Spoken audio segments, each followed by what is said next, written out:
Welcome to the Borderless Podcast, your guide to traveling, investing, and living beyond borders, where we talk about living the life that you want to live, where you want to live it. From beautiful San Miguel de Allende, smack in the middle of Mexico, with your hosts, Jonathan Lockwood and James Guzman. Welcome to the Borderless Podcast. My name is Jonathan Lockwood, and I'm here with James Guzman. Hey, Jonathan, what's going on? Well, we're traveling, investing, and living beyond borders, sure deep within the borderless compound here in sunny San Miguel de Allende, Mexico. That's right. And it is a beautiful day. The weather's been beautiful. We have this great Guanajuato Film Festival that's going on locally. That's right. Yeah. I saw a movie last night. They're featuring some Turkish filmmakers. Mm-hmm. And it was 2 hours of just misery, I have to tell you. Just long 3-minute shots of people staring out windows and looking unhappy. I was planning on going to that, so good thing I didn't go. Well, I'm sure I just saw one of the movies. I'm sure the rest of them are festive and delightful. Yeah. But this one was just 2 minutes I will never get back. Or hours, excuse me. But anyway, aside from that, this place has been teeming with people. It was funny. I stopped into Cervascal the other night, and there's this teacher from a university in Phoenix area who was here looking to find a study abroad program for his students. And he's from Gilbert, Arizona. That's where I lived, about the last 8 years before I moved to San Miguel here. Yeah. Anyway, we drank a bunch of mezcal, drank a bunch of beer, and had a lot of laughs. Yeah, and that was great. We got to hang out with my friend Derek there that came into town. He's from Canada. Right. Came down to visit, so that was good. He's looking at doing a real estate project out near Cancun. So lots of interesting stuff going on. Yeah. So our guest today, this is good because we have a variety of guests on. And sometimes we have them on with, and sometimes later we think, I'm not sure if that really grabs our listeners or not. Of course, maybe we're wrong about that, but I am certain that our guest today is going to grab our listeners. His name is Sean Ogle of Location 180 and Location Rebel. Sean Ogle graduated from Oregon State University in 2007 with a degree in finance, which of course led to a job working 50 hours a week in finance as a financial analyst, and that just wasn't for him. In 2009, he started Location 180, which is described as building a business you can run from anywhere on earth and living a life worth writing about. He moved to Thailand, began living his dream lifestyle, and Location 180 and its sister site, Location Rebel, are all about helping you to do the same. Welcome, Sean Ogle. Man, it's my pleasure. Thanks for having me, guys. You betcha. So, Sean, I've just been checking out your website the last week or so, and you are right up the alley of this audience. So you graduated, you're an Oregon guy, you're a Pacific Northwest guy. Correct. And you went to school dutifully in finance. School was not a terrible situation for you, was it? No, my college experience was great. I wouldn't change it for the world, but I just didn't necessarily learn the things I was expecting or hoping to learn. Right. And yet you proceeded ahead into a job in finance. And what was that like? It was exactly like you might expect. I had a suit and tie and I worked 50 hours a week. And, at first it was everything I thought I wanted. I got paid pretty well. I had a great office with a nice view. And, I got about 6 months into it and kind of realized, oh, wait a second. This isn't what I want to do. I mean, my goal was I had 2 goals for myself when I graduated college. I wanted to start my own business and travel the world. And it took me about 6 months to realize I wasn't getting closer to any of those goals in that day job. 6 months. Okay. That's good because that's quick. Yeah. That's beautiful. Some people take 30 years, to figure it out. I was helped because I started this in July of 2007 when the stock market was at 14,000. Everything was great.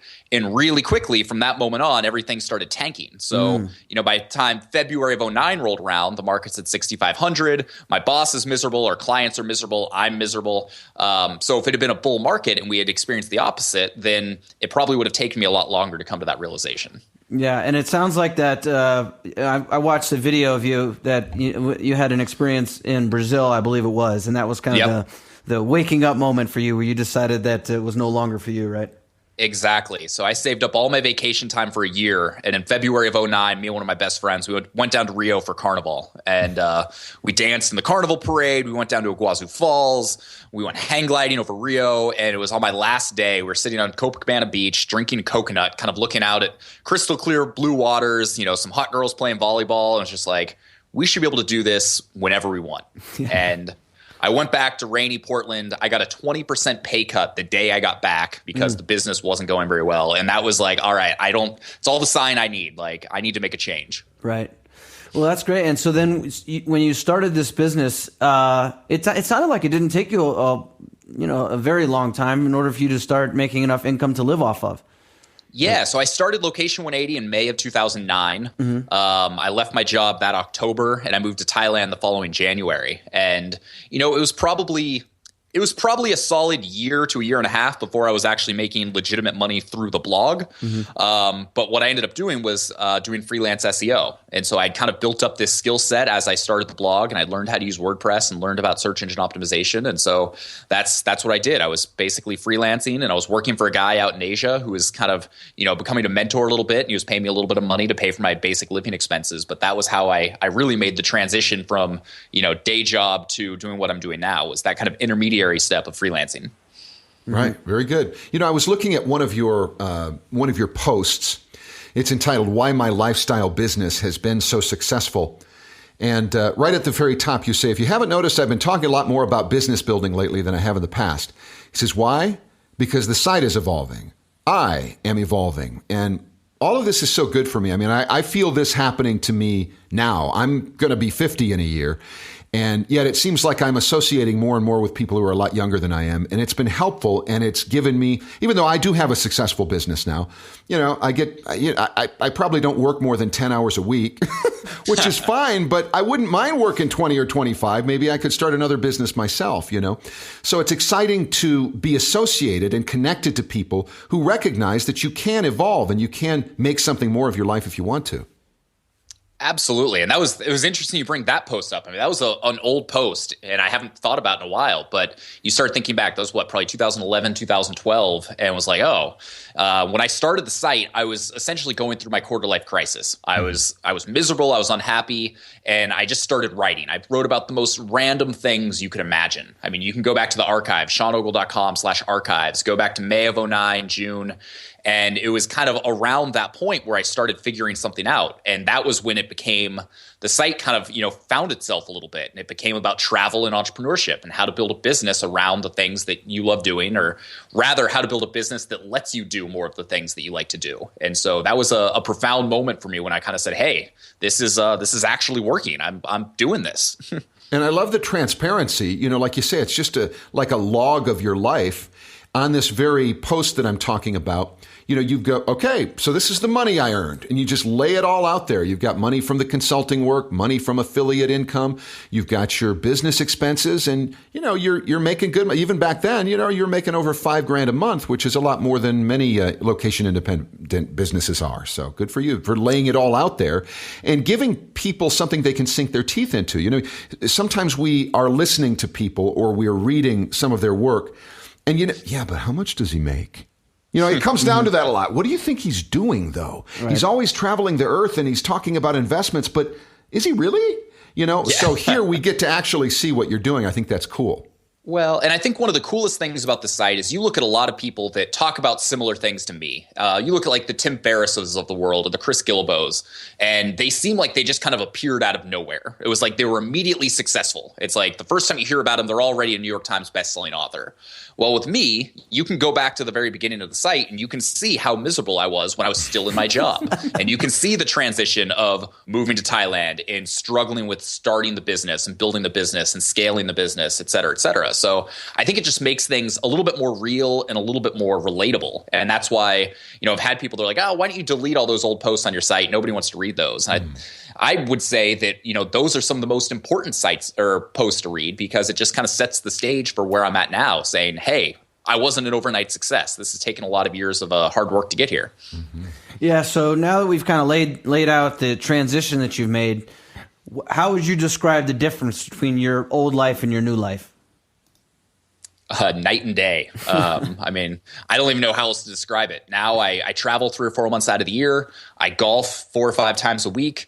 I do, work that's meaningful and is helping people. I have total freedom and flexibility with my schedule. So if I have a friend that's like, hey, you want to go to, the Oregon Brewers Festival, which starts tomorrow at noon, and go drink beer, I can go do that.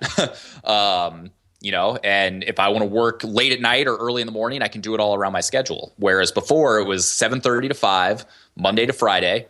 I would have to lie to my boss if I, wanted to go meet somebody for coffee in the middle of the afternoon or something like that. So I think that's more important than the money, more important than the exotic travel and all of that stuff. It's just the freedom and the flexibility to do the things you want to do when you want to do it. So are you in Portland now, Sean? I'm in Portland. That's my home base. Oh, okay. Very good. And you traveled 3 or 4 months. What are some of the better places you've traveled in the last year or so? So one of the things I'm doing is I'm trying to become the youngest person to play the top 100 golf courses in the world. So last September, I did a 10-day road trip through Scotland. This past January, February, I'm getting married in a couple months. And in January, my fiance and I, we flew to Hong Kong and then flew to Saigon for a week. And we got custom suits made for all my groomsmen. So it was $100 a piece in Vietnam to get these suits made. So that was kind of a fun trip. Wow. Yeah. That's great. I went down, I played Pebble Beach a couple weeks ago. So that was pretty cool. I was out in New York a couple weeks before that. So, it's kind of, the golf has been kind of the guiding thing with the travel these days as I try and reach this goal. But, I still, we're going to the Maldives for our honeymoon. So still get around a little bit. How's the fiance with the travel? It's been interesting. For a long time, she was actually traveling just as much as I was. She does apparel design for Nike. So she was having to go out to Asia a few times a year to go to the factories and all that stuff. And now she's in a different position with the same company that doesn't have her traveling as much. And so that's been a little bit of not a challenge, but before I would plan a lot of my trips when she was gone as well. So it was easier. Yeah. But it's been 7 years of being together and figuring out how to make this lifestyle work. And so it's a lot of compromise and give and take. And we kind of figured out that 3 weeks was the magic number. If I was gone more than 3 weeks, she would kind of forget about me and, get mad at me and all that kind of stuff. If it's less than 3 weeks, she can kind of handle it. So I try and keep most of my trips to like the 2-week range. Yeah. Well, just out of curiosity, where did you guys meet? We met just through friends in Portland. Okay. It's not necessarily the most exciting story. Yeah, a lot of people, especially that live a kind of a traveling lifestyle, they look for a significant other or whatever that would be into that lifestyle as well. Sometimes it's kind of tough to find someone like that, but that's great. Congratulations for that. Well, and I think it's interesting. There's so many different types of relationships in this world. And one of the things I actually enjoy is the fact that she's not as much a part of it. Yes, she knows a lot of the people in my world just because, we meet them at conferences or whenever they're in Portland or whatever. But it's nice that I can have kind of a separate life. I've got my traditional normal life in Portland with her, my, close friends. And then I've got my entrepreneurial life and my golf life. So it's nice that you kind of, I'm able to mix it up a little bit. And if she was an entrepreneur and doing this all the time, then it would be a very different lifestyle. But then it's even more of, you never get that escape. It's like constantly 24/7. That's your life. And this way I can kind of not compartmentalize, but separate them a little bit. Right. I was just reading your article. You've got a post called "Video Post: Improve Your Life in Just One Easy Step." And I haven't watched the video, but I was reading what you read there. You said you're talking about one of the best things that you can do. There's only one thing I've done that got me to this point, and it's much easier than you think. Are you ready for this? Open your mind. Hear me out. Here it goes. Start a blog. And I get this. When I go back 11 years ago to the point when I woke up from this ridiculous cultish life that I was in, it was writing and getting it out and putting it down, in writing that got me through it, helped me understand it myself, and other people benefited from it too. Do you find that to be the case? Oh, absolutely. And, it seems kind of cliched. Oh, yeah, go start a blog and whatever. But I look at where I'm at now. I would not be sitting here talking to you had I not started the blog. I've had so many incredible opportunities, and I've been able to do so many cool things that were solely because of the blog. And then 2 years ago, when I started my golf site, to kind of build around this golf quest, I was like, I wonder if it's going to be the same thing. I wonder if all of these amazing things are going to happen to me because I start this site. And sure enough, as it starts to gain traction, crazy things start to happen, and the people you meet and the stories you can tell, kind of have changed everything. And so, yes, there's cool experiences from a blog, but I think on a more fundamental level, just starting to write, putting yourself out there and getting to connect with like-minded people that are going through the same thing as you, I think is the biggest value, add for doing it. When I was going through my quarter life crisis and I was miserable and I was unhappy, all of a sudden people found me and they're like, I'm going through the same thing. And I was like, oh, I'm not alone. There's other people out here that are kind of doing this. And so I think that was, that was one of the cool experiences, was just building this community of people around, similar interests or goals or whatever. Yeah, and when you were out there, you were in Bali, right? Is that in Thailand? I was in Thailand 1 year, and then I went to Bali the next year. Bali, okay. And it seems like you hooked up with the tropical MBA guys, right? That was kind of part of your the community that you had to help you get started. So I'm sure that was helpful. Yeah, that was actually really interesting because at the time, the Tropical MBA didn't really exist. It was literally a landing page with a video of Dan talking about how he wanted to find an American intern and bring him out to Asia. And a week after writing the post, my last day, after quitting my job, he hit me up and was like, hey, I think you'd be perfect for this. You want to come to Asia and, I'll pay for your basic living expenses. You work for me part-time and you can have an adventure and kind of learn internet marketing. Mm-hmm. So 2 months later, I met this random dude from the internet at 1 a.m. at the Bangkok airport. And it ended up being one of the best decisions I ever could have made. So it was cool because, I was able to help him kind of grow the Tropical MBA early on, and he was able to help me build up my my marketing skills. So it's been cool to see him evolve. Yeah, that's amazing. Because a lot of times with these intern things or, working for someone for free, a lot of times you think, maybe they're just going to have me do all their work and it's never going to actually help me. But that was exactly what you needed to get you kickstarted. So that's great. Oh, absolutely. And he's like, as far as internships or apprenticeships or whatever you want to call it, the stuff he's done through the Tropical MBA and his businesses, I haven't seen anyone do it as successfully as him. So it's pretty cool. Yeah, we'll have to get him on the podcast sometime as well. Right. Yeah, we need to do that. I was listening to some of their podcasts this past week. So you started out as a freelance SEO guy. Well, I guess you could say you started out blogging, freelance SEO guy, and then what did it evolve into? So basically, I was doing the freelance SEO more or less to kind of pay the bills. And, Location 180 was continually slowly growing. Traffic was slowly growing. So what happened was, most of my income was coming from the freelance stuff. And then I created my first paid product, which was called Overcoming the Fear of Uncertainty. And that had a certain level of success. And then after that, I released Location Rebel, and that had quite a bit of success. So basically, as the blog and my products grew, I just kind of ratcheted down the freelancing to the point where I was able to make a full-time income through all the, the blog and the marketing stuff. And it was probably 2.5 years of a transition from when I started the freelance stuff to when I basically phased it out altogether. Okay.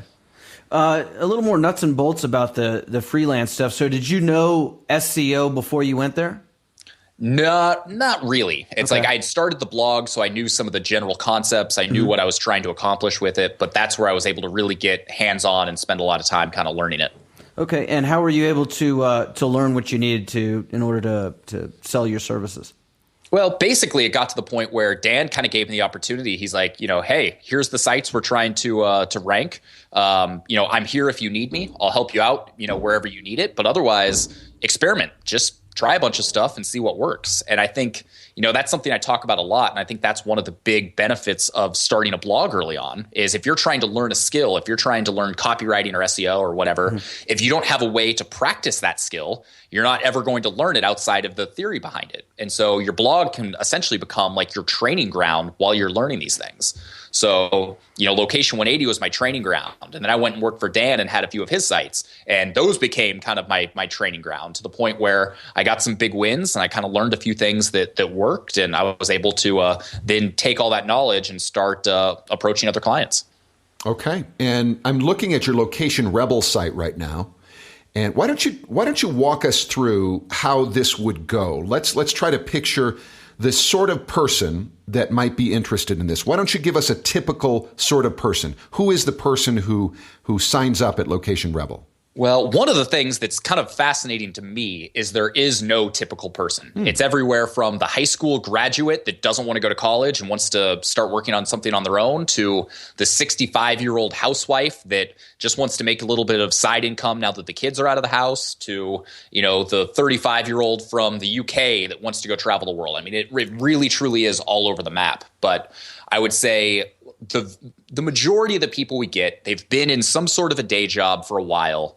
They've realized that, they haven't reached any of the goals they had for themselves. A lot of people do want to travel and they haven't done that. And so they start looking for other options. They start looking for a way to do it. And, Location Rebel is basically a very, very practical, here's how you get started from ground zero to having a successful business that either allows you to travel or simply work from home or just have a little bit more flexibility and freedom with what you do. I noticed that you have, when somebody signs up, which I think I'm going to do right after this podcast, is you offer them a PDF guide, Location Rebel Arsenal, in which you provide all of the tools that you use to run your business from anywhere. And I think that can be kind of stimulating to a person wondering, well, how do you do this? How do you do this? And then they see this great technological tool and they're like, I can do this. Absolutely. And that's one of the things, is that it's not nearly as difficult as people think. But so many people start with the wrong approach from the beginning that just kind of sets them up for failure. So if you kind of start with the right, concept in mind, it's not difficult. It just is a matter of kind of being consistent with putting in the work, and it's only a matter of time before you have some success. Right. Very good. Yeah, that's great. And also on the website, there's all kinds of resources I saw in there for all different aspects of having an online business. So people might want to definitely go check that out. Mm-hmm. All right. Well, in a minute, we want to come back and we're talking with Sean Ogle, Location 180, Location Rebel. And we want to maybe get some idea about some of the success stories he's had and some of the things that he's noticed about how life changes maybe as you start living a bit more of an international lifestyle and you don't just stay in one place all year round. But right now we need to take some time and thank our sponsor. Today's Borderless podcast is brought to you by the Condescending Group, your grand wellspring of artificial self-elevation derived from pooping on others. I recently had occasion to visit the offices of the Condescending Group in the Bay Area of California, and it's always a colorful scene there. I'd hoped to find out about their plans for next year's Global Condescension Convention, but an office-wide debate was raging over the vending machine in the company break room. I guess some of the Condescending Group felt it was unfair and insensitive that there was only one price on the various food items when there are such a variety of different circumstances among the staff. I mean, why should both Fallopia and Colby, for instance, pay the same for vegan Crispies when she's part of an historically oppressed subgender and he's of the rapist asshole gender? Kefir smoothie boxes that cost $1.50 for both a transgender warrior and one who's a vaginal vigilante? Come on. And shouldn't there be company subsidies in place for placenta pepperoni jerky, especially when a couple of staff members have actually provided the placenta themselves? It really is a wonder they get any work done at the Condescending Group with these types of frustrating inequities, but we do wish them well. And speaking of snack foods, go to thecondescendinggroup.com right now and enter for your chance to win a 3-month supply of Air Biscuits. The Condescending Group, they care more than you. Okay, so we're back with Sean Ogle of Location 180 and Location Rebel. He is living in Portland, Oregon right now, but he does a lot of traveling, and he lives that life sort of the digital nomad. What do you think of that term, digital nomad, Sean? I think there's a lot of, buzzwords or terms to kind of describe this, whether it's digital nomad, lifestyle entrepreneur, location independent, location rebel, solopreneur. Frankly, they all kind of mean the same thing. And I think that now it's becoming a much more mainstream thing. I think that the idea of, traveling with a laptop and, a backpack or whatever, I think is, 5-10 years ago, it was a little more out there and unconventional, but now it's just kind of, part of a lot of people's everyday travel life. Yeah, and in your TED Talk speech, which I'll also put in the show notes, you were talking about the new American dream. So it kind of sounds like this might be the new American dream. Yeah, absolutely. And it's going to be different for everybody. But right. I think that, for a lot of people, travel is kind of a big part of that. Mm-hmm. You also, I've noticed that a lot of the stuff on your website and the motivation behind what you're doing is your bucket list. You have a quite long and comprehensive bucket list. It sounds pretty interesting. Yeah, that was actually the very first thing I put on the site. One of the big reasons I started the site was I wanted to hold myself accountable for all the stuff I wanted to do in my life. And so I actually have an updated version of that coming out that I need to put up here in the next couple weeks. But it's been fun to tick things off. Yeah, maybe would you mind giving us a few examples of some maybe some of the more extreme things that you've done on your bucket list? One of the things that I never thought I would actually do that I crossed off a couple years ago was go to Cuba and smoke a Cuban cigar. So that was a pretty cool experience. I was going down to Cancun with some friends and we said, hey, why not take a 3-day detour? Last weekend, I drove a Ferrari for the first time. So that was one of the things on the list. 3 weeks ago, I played Pebble Beach. That was one of the things on the list. And then I had more business-oriented goals. Like I wanted to make, on average, $10 a day on the internet. And I reached that one pretty quick. I lived on a tropical island. I've climbed a mountain. I've run a marathon. You can just kind of go down the list. So I see you have C. Dave Matthews at the Gorge Amphitheater in George Washington. I got to tell you what, I had tickets, like really good tickets to the Gorge to see Dave Matthews Band about 7 years ago or something like that. And they got totally screwed up. It's a great story. I'm not going to use the time now to tell it. But man, I so wanted to go there. And so that is still on my bucket list, unfortunately. Well, and the Gorge has got to be one of the most beautiful, venues in the world. And, Dave comes out and he plays every Labor Day weekend. It's like, that's his thing. He plays 3 shows, and it's a pretty cool experience. Right. So you got to do some wine tasting in Napa. Yeah, that was one I had kind of, totally forgotten about. And I was in San Francisco, and my fiance's aunt, who we were with, she's like, hey, you guys want to go up to Napa tomorrow? And I was like, yes, I do. That's a bucket list item. Part of the experience, I think, of Napa is not just that, there's really great wine. I actually like Sonoma a little bit better because you can go on a wine tour and a lot of people don't charge you, and you can still get really great wine. But like in Napa, the whole area there, it's like you wake up and there's these low-hanging clouds and everybody seems they're on a low level of Xanax. They're so chill. They're like, hey, how are you? You want to have some wine? Yeah, let's have some wine, It's really comfortable to be around there, I think. Yeah. Looking back, I could totally see what you mean by that. Yeah.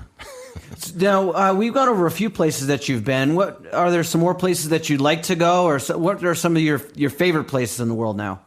Well, and that's the tough part is I've been to so many cool places that I want to go back to, but there's also so many places that I would like to go. So one of my favorites I've been to is Buzios, Brazil. It's kind of the Saint-Tropez of South America. It's about 2 hours from Rio by car, and just a really, really cool beach town that's kind of off the radar of a lot of Americans or other people from outside South America. I really want to go to Croatia. That's really at the top of my list. So I'd like to make it back there. And on my honeymoon, we've talked about doing the Maldives for a few days and then taking a flight and going up to Croatia. Bali, that was a great place to live. I really enjoyed, spending 3 months there. So I don't know. I like the tropical places. I also really like Vail, Colorado. I'm a big skier. I go to Vail every year. Cool resort mountain town that's got a completely different feel from those other places. Bali, it's been a while since you lived there. Would you still consider that to be a good place? Say that somebody wants to start out and do something similar that you did. You think that's a good place to give it a go? Yeah. I mean, I think there's still a handful of entrepreneurs down there doing some cool things. But one of the neat things about Bali, in my mind, is you can make it as cheap or as expensive as you want it to be. I've heard that Bali has got more $1,000 plus a night hotel rooms than any other place in the world.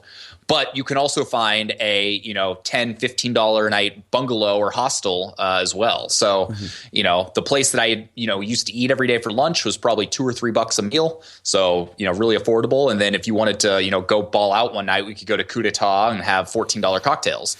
So it really had kind of the best of both worlds. And I love that balance of the 5-star champagne taste and the super chill backpacker, beach bum kind of lifestyle. That's cool.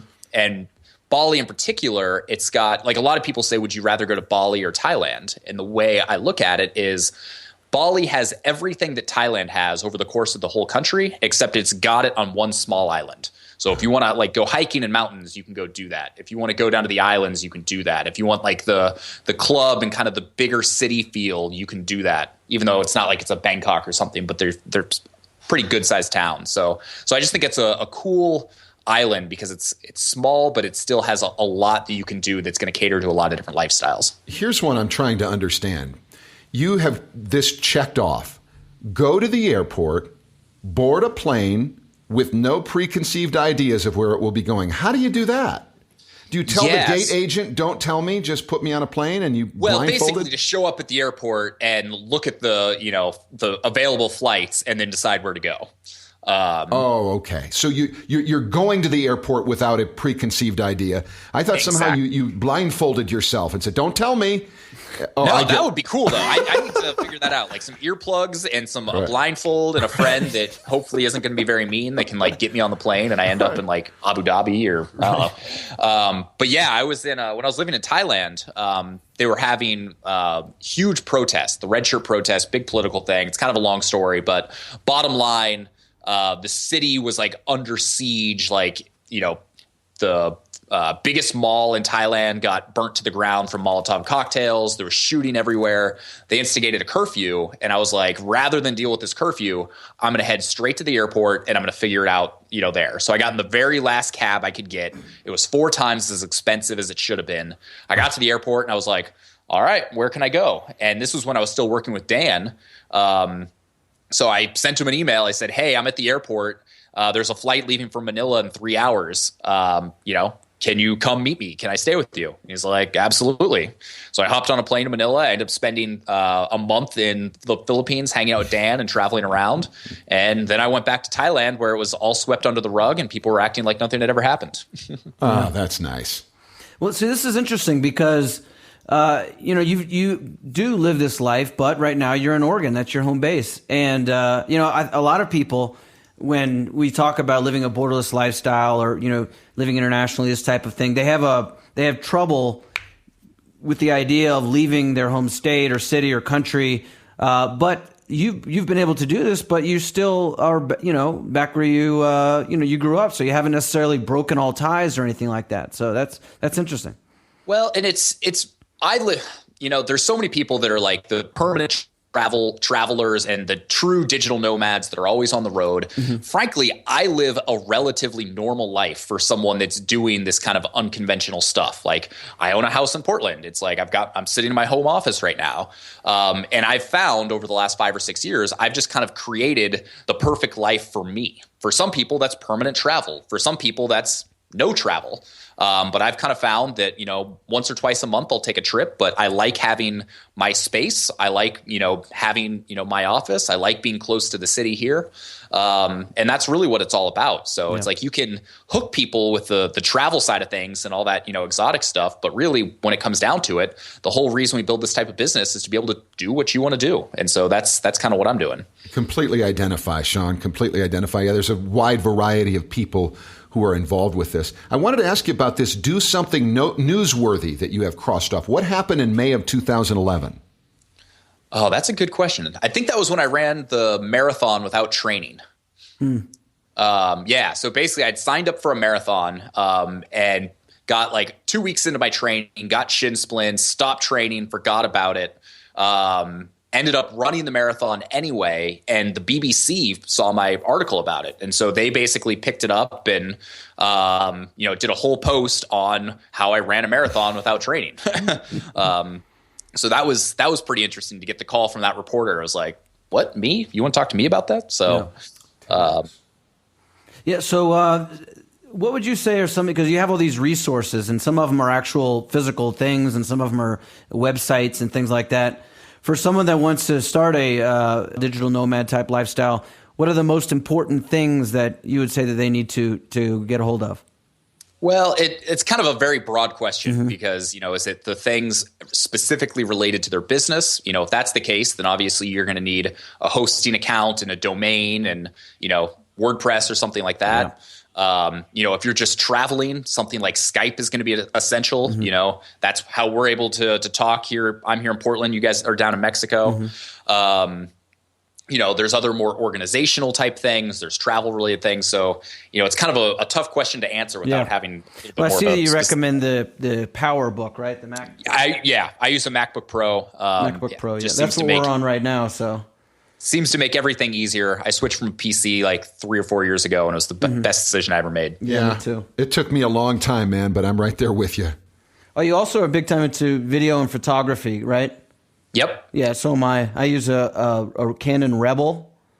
Ah, nice. I'm a Nikon guy. I've got a Nikon D7100. Yeah, but that's really great too. Especially if you have a blog, learning how to use the DSLR, getting a good camera and a good lens, and getting familiar with Photoshop and Lightroom and stuff like that. I think those are pretty good skills for people that are starting out a blog.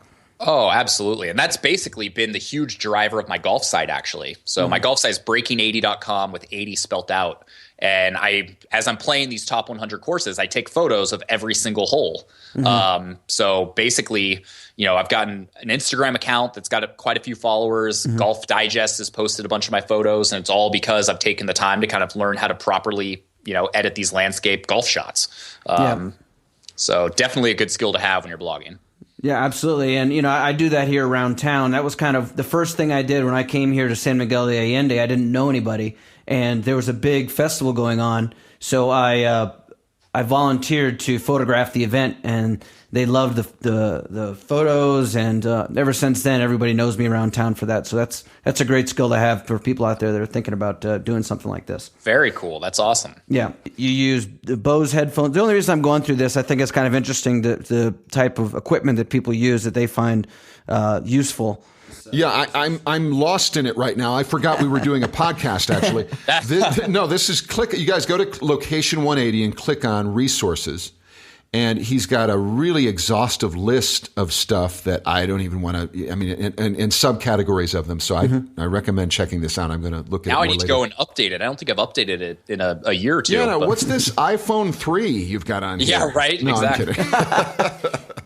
Yeah. So that's good. So what would you, if you were talking to somebody that's thinking about doing something like this, what do you think the best piece of advice that you would give them is?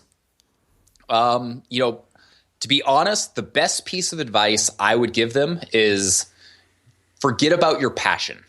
So many people are so caught up with the idea of building a passion-based business around something they love and building passive income and all that kind of stuff. The reality is those businesses are generally very hard to create, and you have to have a lot of time and effort, and you have to build up the right skills to do it. So I see so many people that are like, I'm going to start a photography affiliate site, and I'm going to, blow this up and build all this passive income. And then they get frustrated when in 3 months they haven't made any money and they forget about it. And they move on to something else. Focus on building a business that enables you to do the things you're passionate about. So it goes back to the idea of freelancing. So the easiest way I've found to make money online is to basically do freelance writing. Is it sexy? Not necessarily, but that's going to help you build your income and your confidence so that eventually you can build those, passion-based businesses. But at first, go with the unsexy thing that works, that's going to actually get you some money. And then later on, you can get into the really fun businesses. But I think that's the best piece of advice I can give, because the people that I've seen that are successful, that's how they do it. And I like that advice. It reminds me of something, James Altucher likes to say too, about, for instance, look at a person who's wanting to invest in a business. They do not want someone there selling them on their business, telling them it's their passion. Because if it's their passion, they're going to go balls out and make a lot of potentially bad decisions because they're driven purely by passion and not by rational thought. Yep. Yeah. Absolutely. And, that's what, so voiceovers is my, business. And, I was talking to my daughter about this the other day. I was just like, can I really say I'm passionate about it? Sometimes, there's some cool projects that I work on, but the truth of the matter is I probably work less than 10 hours a week and I make a good living. So I'm very grateful for having fallen into something like that, which, as you said, allows me the time to pursue other types of passions, which may or may not be associated with business. And by the way, let's be clear, some people do turn their passions into business, so good for them too. Absolutely. Mm-hmm. I'm just saying, I don't think for most people, the best way to start is not going that route. So if somebody wants to start as a freelance writer, as you were saying, how would they go about doing that? There's all sorts of ways. The first thing I would do is create a freelance services website. And this can be a basic 5-page website where you've got your homepage, your about page, a rates page, a services page where you talk about the different writing services you provide with some samples, and a contact page. Get a business card made, and now you've at least got something that you can point to people, whether it's in real life or you're talking to someone on the internet. It's like, here's what I do. I found there's 3 primary ways to get clients early on for this type of thing. The first one is go to in-person meetups in complementary industries. So as an example, say I want to do freelance SEO. I don't go to SEO meetups. I go to web design meetups because at the SEO meetups, all the same people are looking for the same type of work. You go to web design meetups and they're looking for people that can do SEO so that they can provide an additional service to, their client whose site that they're developing. Another big way is, sites like Odesk, Elance, freelancer.com, staff.com. If you can get past the stigma of, it's all people, in Pakistan writing articles for $1, there's actually a lot of work to be found if you kind of take the right approach with it.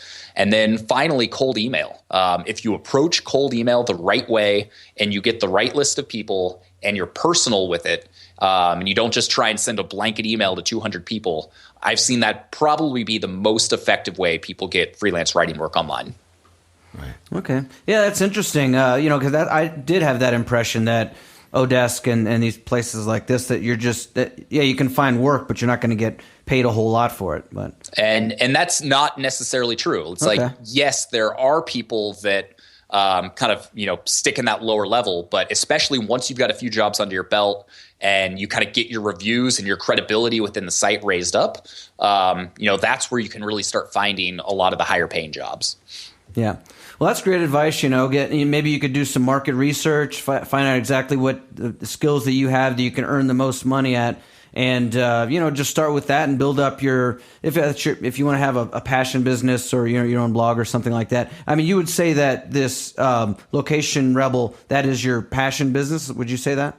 Yeah, I would say, I started with freelance SEO and then I built Location Rebel. And so I've had a passion for helping people get out of these lifestyles they hate and build these small businesses. I've also got my golf business. I had a photography business. So now I've got a few of these kind of things that are around things that I like to do. But Location Rebel was kind of to this day, it's still the biggest one. It's the one that I'm the most excited about. Yeah. All right. Building a business you can run from anywhere on earth and living a life worth writing about. Sean Ogle of Location 180 and Location Rebel. It has been a pleasure, Sean. Thanks for coming on the Borderless podcast. It's my pleasure. Thank you for having me. Yeah. So what better guest could we have on the Borderless podcast than Sean Ogle? Yeah, no, it was great. He's great. And he's a great interview and he's a nice guy and he's doing it. Mm-hmm. Yeah. And I would really recommend people, we mentioned it a couple of times, but go to I'm going to put his website in the show notes, and you can go there. He's got a lot of different resources and stuff like that. And I guess if his paid content is anything like the free content on his site, then it's got to be pretty good. Yeah. So we got some donations, right? Yeah, James? we did. We'd like to thank a few people here. Harrison Burge, John Holloway, and Alistair Wilcox have helped bring this podcast to you today. So thanks a lot, guys. All right. Yes. Thank you very much. We posted, I did this late last night. It was way too late. I don't know what I was doing up, but I found this article on BuzzFeed. This is what $1,500 a month in rent would get you in cities all around the world. And it gets you to thinking. It shows London, and it's not all 1,500. Some of it's a little less. Some of it's a tiny bit more. You see Paris, you see Berlin, you see Kathmandu, Nepal. Mm-hmm. It looks like you have a pretty nice place there. And some, in Mumbai. Yeah. Look at that place. Mm-hmm. But what I was thinking is, I don't know, did anything on here surprise you? Well, I think that the London one was kind of interesting. I mean, Pete Sisko actually commented on that as well. He was saying, I don't know where in the world you can get a place in that neighborhood for $1,500 in the city of London. So, yeah. Not sure about that. And there's a lot of places, like I put a couple from San Miguel. I mean, you can get 4-bedroom houses with pools and everything else for $1,500. So it's really amazing what you can get outside of the States. Frankly, I pay less than $1,500 a month, and most people are blown away by this place that I have. I've got my studio. I've got 2 other bedrooms, beautiful kitchen and everything. But yeah, what I was thinking is maybe what we should do is put together our own article and bring that from $1,500 down to either $500 or $300 or something like that. Yeah. Because, I mean, there are places here in San Miguel. What does Arnie pay? He pays, I have a friend of mine. He's got a 2-bedroom. It's pretty large. It's fully furnished. And he's about, in U.S., it's about $350, including all utilities. Right. So, yeah, I mean, it's a pretty large place. It's fully furnished. So and there are places, we had the guy, we had Urvoye on last week who was living in Mongolia for $120 a month. Of course, he was living in a freaking tent. Yeah, right. But well, I have people are usually very impressed with the place that I stay here, and I'm paying $500 a month. So. Right. I mean, it is amazing what you can get. I think maybe I'll do that. So we'll take a look at some different Craigslists and stuff like that all over the world. But people are really amazed once they get outside of the United States and come to some of these other cities around the world. They're very nice to live in. You still have all the amenities and nice places to go to and lots of people around, but at a much lower cost of living. So yeah, I mean, I dig the people who, kind of like Callan Diggs and some other people I've known, and Jason and Priscilla, who just they bust out of the States and they just show up and they're living. I love that. Right, I mean, I can't do that. Yeah. I had to come for a visit. I actually came for 2 visits before I actually moved here, just to get comfortable, get the lay of the land. With the studio, I got to make sure it's a quiet community and everything, But anyway. Well, speaking of that, remember the place that I had when the first time you came down? Yeah, Secreto. I'm sorry, the second time in Secreto. Yeah. It was a 2-bedroom, beautifully furnished. I had a garden, I had a backyard, 2 big pools, a gym, private security. I mean, this was a very nice place, and I was paying $1,200 a month. Yeah. So, right. And that's quite high for most people in this town. You can pay more, you can pay way more, but there's a lot of people who are paying $600 a month rent here in perfectly nice places. Yep. Yeah. All right. So what do people need to do if they'd like to get in on the conversation on the Borderless Network, et cetera, James? Yeah. Well, if you'd like to join us, please go to the website, and that is borderlesspodcast.com. And right at the top of the page there, you'll see a button under the Give Me My Free Consultation. You don't need to have a consultation to join our mailing list, but once you click that button, it'll give you links to get on the private Facebook group. You'll also get updates on all sorts of news that has to do with location independent living and international living and asset protection, all these types of things.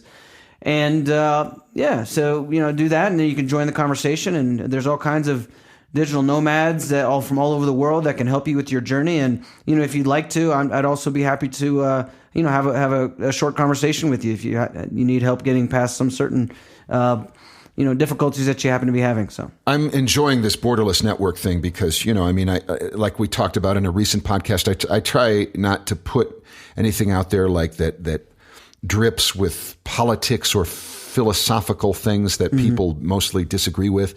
But, all I got to do is post an article that just mathematically explains how there is not enough money in print to pay for the debt of the U.S. I don't say anything about it. And of course, I get one of our condescending group, guys who comes in there, what do you mean?